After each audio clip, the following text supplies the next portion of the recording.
ayat 45. Kita baca sama-sama. 1, 2, 3, ya. Karena Anak Manusia juga datang bukan untuk dilayani, melainkan untuk melayani dan untuk memberikan nyawanya menjadi tebusan bagi banyak orang. Inilah di hati hamba.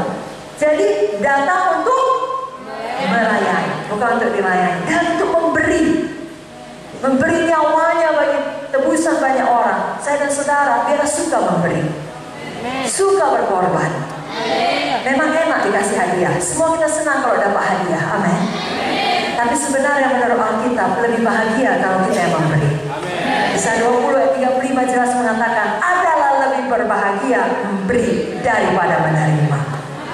Jadi mari kita hidup terus melayani. Dan sekali lagi apapun yang terjadi, saudara tetap maju melayani. Itulah dia hati hamba, hati yang taat kepada Tuannya.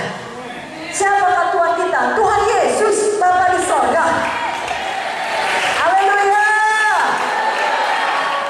Kalaupun ada saat-saat di mana rasanya sangat berat, saudaraku, untuk taat terus melayani, tetaplah pilih taat.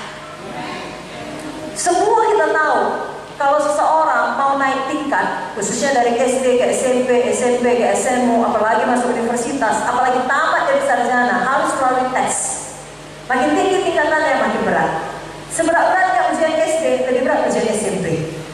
Sebab beratnya ujian SMU, lebih berat meja hijau. Saudara mengerti?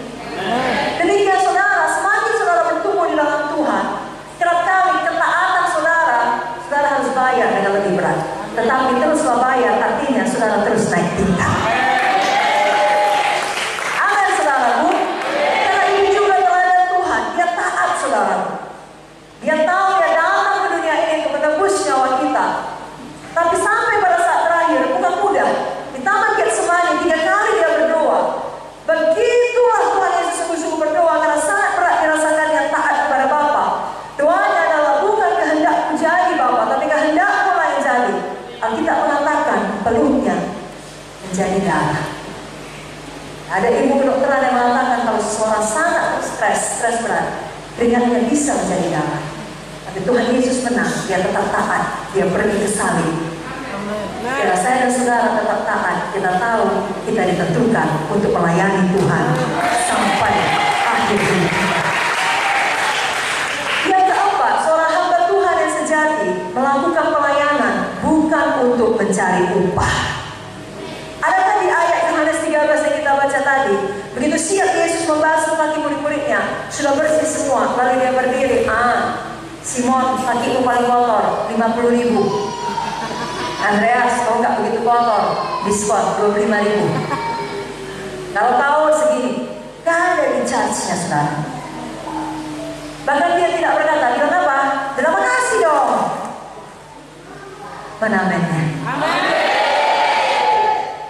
Kerap kali setan mau membuat kita nggak lagi melayani dengan cara hati kita down, kecewa. Kita merasa gak ada orang yang peduli pelayanan kita, gak ada orang yang menghargai pelayanan kita, gak ada orang yang menepuk punggung kita dan mengatakan terima kasih, dan seterusnya dan seterusnya. Jangan dengar tipu daya setan. Upah saudara adalah upah yang kekal. Saudara melayani Tuhan karena Tuhan telah terlebih dahulu melayani saudara, menyelamatkan saudara. Jangan cari pengakuan manusia, jangan cari upah manusia. Saudara terus saja melayani karena hati saudara betul-betul rela melayani karena kasih saudara kepada Tuhan. Saya bacakan Lukas 17 ayat yang ke-7 sampai 10. Sebab di antara kamu yang mempunyai seorang hamba yang membaca atau mengembalakan ternak baginya akan berkata kepada hamba itu setelah ia pulang dari ladang, mari segera makan. Bukankah sebaliknya ia akan berkata kepada hamba itu, sediakanlah makananku, ikatlah pinggangmu, dan layanilah aku sampai selesai aku makan dan minum. Dan sesudah itu engkau boleh makan dan minum. Adakah ia berterima kasih kepada hamba itu karena hamba itu telah melakukan apa yang ditugaskan kepadanya? Demikian jugalah kamu.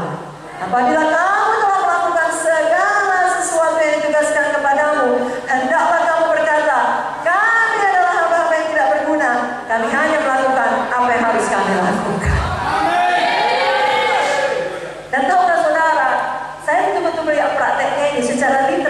pada waktu baru-baru ini kami pergi melayani KKR di Sulawesi Utara, 3 kota saudaraku, juga KKR seminar seperti ini di Bitung, di Tondano, dan di Manado.